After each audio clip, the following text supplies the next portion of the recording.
Hey guys, what is up? Welcome back to my channel. My name is Brooke if you guys are new here. I'm a YouTuber based out of New York City, and I also have a podcast if you didn't know. My podcast is called Gals on the Go. I host it with my friend Danielle. We post new episodes every single Wednesday, and I am so beyond excited to be working with Buzzsprout on this video. Buzzsprout is actually the hosting and distribution service that we used when we first started our podcast. And I feel like I have to flex myself for a little bit. Our podcast, you guys, as of recently has over 40 million downloads.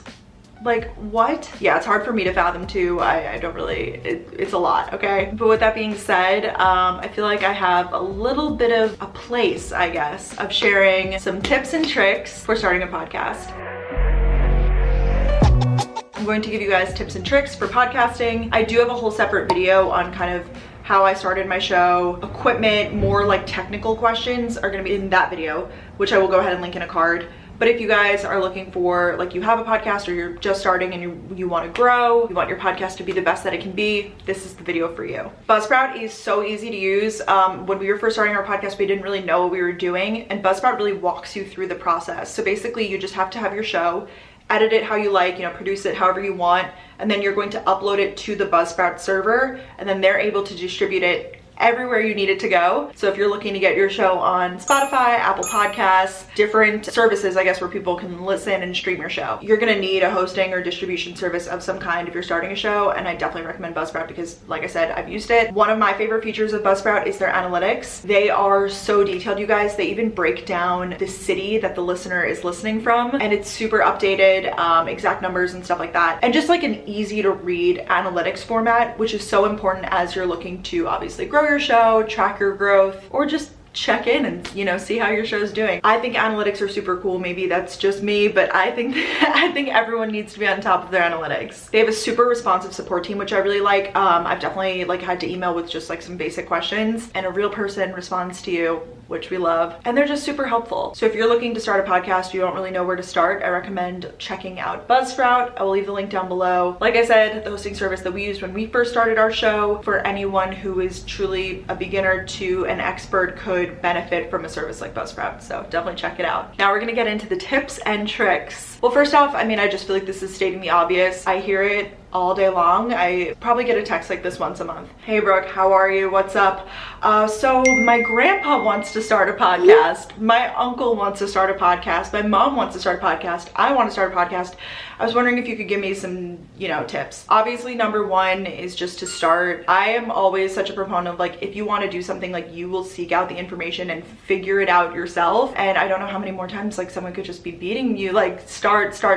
Everyone has these ideas oh, I have an idea for a podcast. It's let's just hop in and do it. Make a promise to yourself that you'll keep. Start. Seriously, I think podcasting is super fun, especially for the times that we're in. I feel like people are definitely demanding more content, and it's great because you could do it from virtually anywhere. All you need is a microphone. When I'm on the go, sometimes I even use the mic on my phone. So I just feel like now is a great time to hop in and start. Next up, you're gonna wanna have strong podcast art that tells somewhat of a story. Now, obviously this is hard because it's just a little square graphic, but you guys know what I'm talking about. When you click onto a podcast, it usually says the title, and then you see the little graphic, and that graphic is what's associated with the show or whatever. Now, for me, when I'm browsing through the podcast apps looking for something new to listen to, it's kind of like books, what's gonna catch your eye? Something that has an enticing cover, or something that really tells the story of what your show's about. When we first started, we just made ours in a photo editing application that was free on the computer. But if you have the ability, I would recommend investing time into making this, whether that's with skills that you already have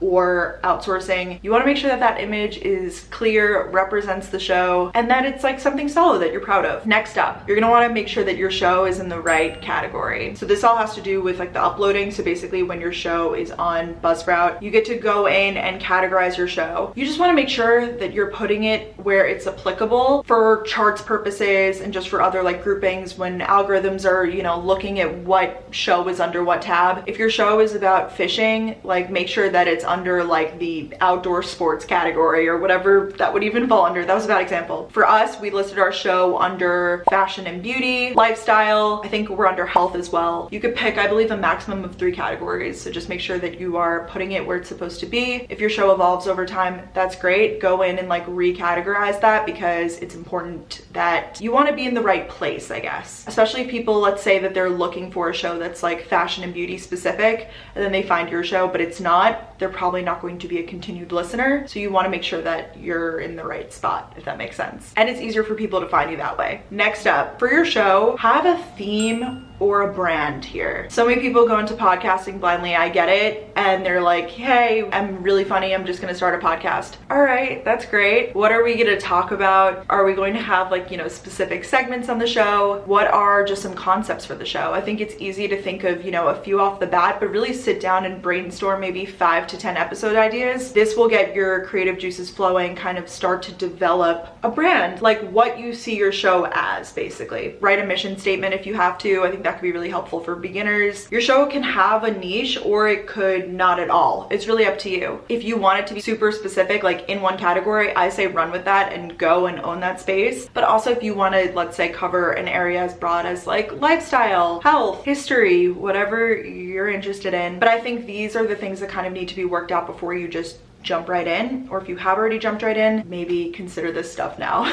And I feel like if you can't think ahead and, you know, plan even 5 to 10 episodes that you're going to do on your show, then you're in trouble, and then you might not have a full concept. Maybe rethink it. Next, consider having a co-host if you are still in the phase of, you know, getting started. It's really changed the game for me having a business that I'm doing with another person. I feel like for accountability purposes, you know, it's not just you saying I have to do something, you have somebody else that you're both kind of relying on each other in a way. Also, just for general promotion purposes, obviously having 2 hosts, you're both promoting the show to your own like separate audiences or your friends and family, whoever it might be when you're starting, you know what I mean? Like, I feel like just the number of hosts, like I mean, I would say the more the better. So if you've always wanted to start a podcast but you feel like you don't have enough content on your own, maybe consider a co-host. It just could be a cool idea. Next up, this is just with everything in life, but consistency. I think our show has grown so much because we have only skipped 1 week in the entire history of our show. We post Wednesday and we mean it and we do it. The show goes up at midnight Eastern time and we stick to it. Having a schedule definitely helps. Being able to tell your audience you can expect content from us every day at this time, it brings people back. Like, I know my favorite podcasts because they post on Monday or Sunday,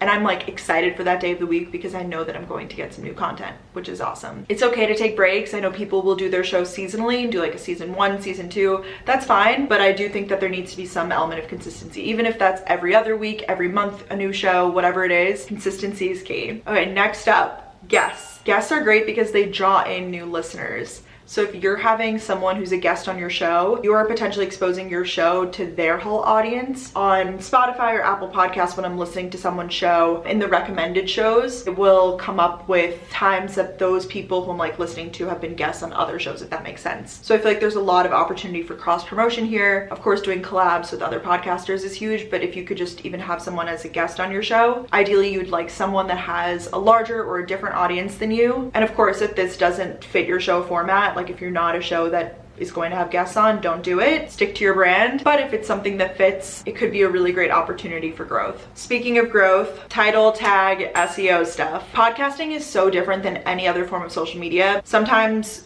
different shows are recommended, like I said. When you're listening to one show, on the bottom will say, you know, more shows like this. But I feel like on other social media platforms, it's easier to get your stuff out there without having an audience already. Podcasting just doesn't have the same interface as something like a YouTube or like an Instagram.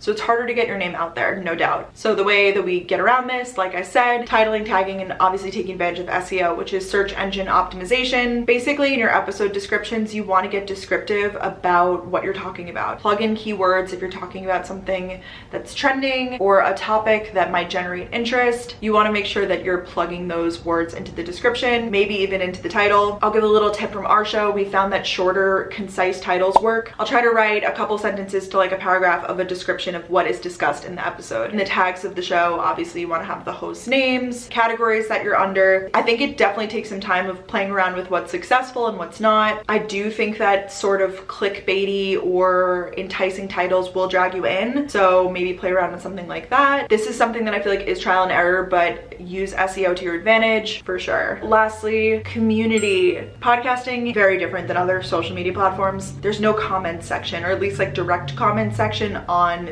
each episode. Like on this video, you can comment below, you should, but I feel like you have to get unique with it. So however you are going to generate your community, is that going to be on Instagram or Twitter, a Facebook group? Podcasting is so unique because you're literally in someone's ear. Like it is the most like intimate with someone without actually knowing them. I feel like the podcast that I listen to, I'm so connected to the people who are speaking to me, and I want to engage with them on other platforms. So just encouraging people to keep up with you on these different platforms and offering different content on them, I think that will help a lot. Inviting people to continue a conversation with you, and then it's up to you to kind of curate that community how you want to do it. Is that by asking questions? Is that by doing polls? You want to just like stay really engaged with this community. For many podcasters, I feel like this is make or break, having that communal element. I will say the podcasts that are the highest on the charts, like the most successful, they have that following that is like a big community. They almost like say, I listen to this show, and like they're part of like a club because they do. I was about to say cult, but it's not a cult, it's like a club. And this is something that I feel like you need to figure out on your own, you know, what platforms you prefer and stuff like that, but definitely something to consider. And that is going to wrap it up, you guys. Those are some of my best tips for starting a podcast. Honestly, you just have to start, you got to be consistent with it, get a good brand flowing, and just be open to change. Things change, like from when we started the podcast to now, the world has completely changed, obviously, with the state of the world and everything in 2020, 21, whatever year we are in. So just be open to adapting, but also be excited about it. This is so fun, and I wish you guys all the best of luck. Be sure to give this video a thumbs up if it helped you out. Join me on all my other platforms and my podcast. I will have everything linked down below. I'm also at Brooke on everything, so keep up with me. Love you guys so much, and I'll talk to you all in another video super soon. Bye guys.